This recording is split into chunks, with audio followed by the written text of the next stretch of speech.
Germany के पिर्माजेंस के सामुदायिक अस्पताल में अब ज्यादा से ज्यादा भारतीय नर्सों को रिक्रूट किया जा रहा है। भारत में रहते हुए इन्होंने सुना था कि जर्मनी में नर्सों की भारी कमी है, खासकर ग्रामीण इलाकों में। बहुत से प्रोफेशनल लंबा सफर तय करके यहाँ काम करने पहुंचे हैं, जैसे कि जियो जेम्स। सबसे पहले उन्होंने मरीज का ब्लड प्रेशर और तापमान जांचना शुरू किया।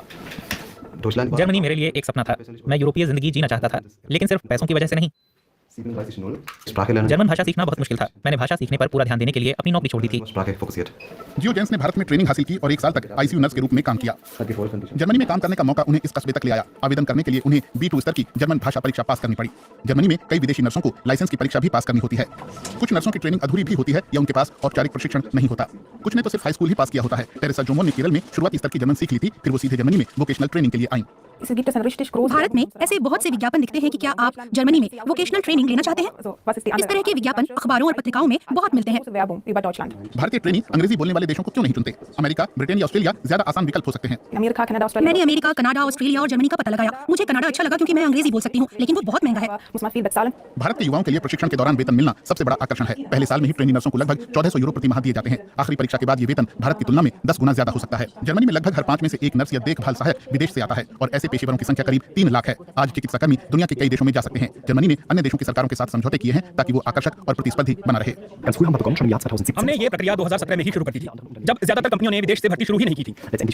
उस समय हमारे नर्सिंग निदेशक ने भारत में कुष्ठ रोगियों का इलाज करने वाले एक डॉक्टर से संपर्क किया जो भारत जर्मनी के बीच आते जाते रहते थे। बाद में हमारे निदेशक खुद भारत गए, अभ्यर्थियों से मुलाकात की, सभी औपचारिक कागजी काम पूरे किए और 2 लोगों को खुद जर्मनी लेकर आए। 2017 से अब तक इस अस्पताल ने भारत में भर्ती की प्रक्रिया में अच्छा अनुभव हासिल कर लिया है। पिर्माजेंस अस्पताल और स्थानीय ट्रेनिंग इंस्टीट्यूट दोनों की टीमें इस प्रोग्राम के प्रति बहुत समर्पित हैं। नर्सिंग सेवाओं के प्रमुख मार्सेल शेफर भी अनुभव लेने के लिए खुद केरल गए थे। नए पेशेवरों को जोड़ते समय हम 2 चीजों पर जोर देते हैं, व्यावसायिक व भाषाई प्रशिक्षण और सांस्कृतिक एकीकरण। अस्पताल को पहले से ही बुनियादी व्यवस्थाएं करनी होती हैं, जैसे कमरे हवादार रखना, बेहतर साफ सफाई, कामकाजी तरीके, जर्मन ब्यूरोक्रेसी और ये बताना कि सरकारी पत्रों का तुरंत जवाब देना क्यों जरूरी होता है। हम लोगों को इस सब से पार पाने का रास्ता दिखाते हैं। अभी तक अस्पताल 100 से भी ज्यादा नर्सिंग पेशेवरों को पिर्माजेंस में ला चुका है, जहां वो अपने लाइसेंस की परीक्षा पूरी करते हैं। इस बीच ट्रेनिंग इंस्टीट्यूट ने नए भवन बनाए हैं और पाठ्यक्रमों की संख्या दोगुनी कर दी है। जुलाई 2025 में डिजिटली संचालित नए सिमुलेशन लैब शुरू हुए। यहाँ भारतीय ट्रेनी मॉडलों के जरिए रोजमर्रा के अस्पताल के हालात और प्रक्रियाओं का अभ्यास करते हैं। वापस अस्पताल में अंतर्राष्ट्रीय नर्सों की ट्रेनिंग में समय लगता है। प्रशिक्षक ट्रेनी नर्सों को वार्ड में गाइड करते हैं। जर्मन भाषा पर मजबूत पकड़ इस पेशे के लिए बहुत जरूरी है। उन्हें बातचीत करनी आनी ही चाहिए, कम से कम सामान्य स्तर की तो जरूर। तकनीकी शब्द और बाकी सब चीजें समय के साथ आ जाती हैं, लेकिन जर्मन भाषा का B2 स्तर अनिवार्य है। सुनीता वक्कन दातिल कुमारन एक अनुभवी नर्स हैं जिन्होंने भारत में आईसीयू में काम किया है। अब वो अपनी लाइसेंस परीक्षा पर ध्यान लगा रही हैं। मेरे पास कहने को सिर्फ अच्छी बातें हैं। अस्पताल में लोगों को मदद की जरूरत होती है और चाहे वो भारतीय नर्सें हो या जर्मन नर्सें, देखभाल बराबर तौर पर बेहतर है। मुझे कोई फर्क नहीं दिखता।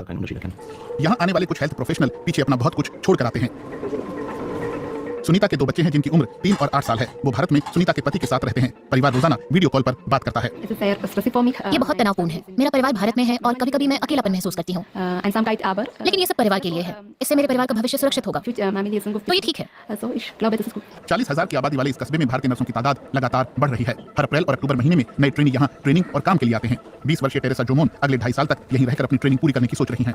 हर तरह की नौकरी में कुछ अच्छी बातें होती हैं, लेकिन मेरे मुताबिक नर्सिंग सबसे बेहतर काम है। ये मेरी राय है। और क्या पता भविष्य में वो जर्मनी में ही नर्स के तौर पर काम करें।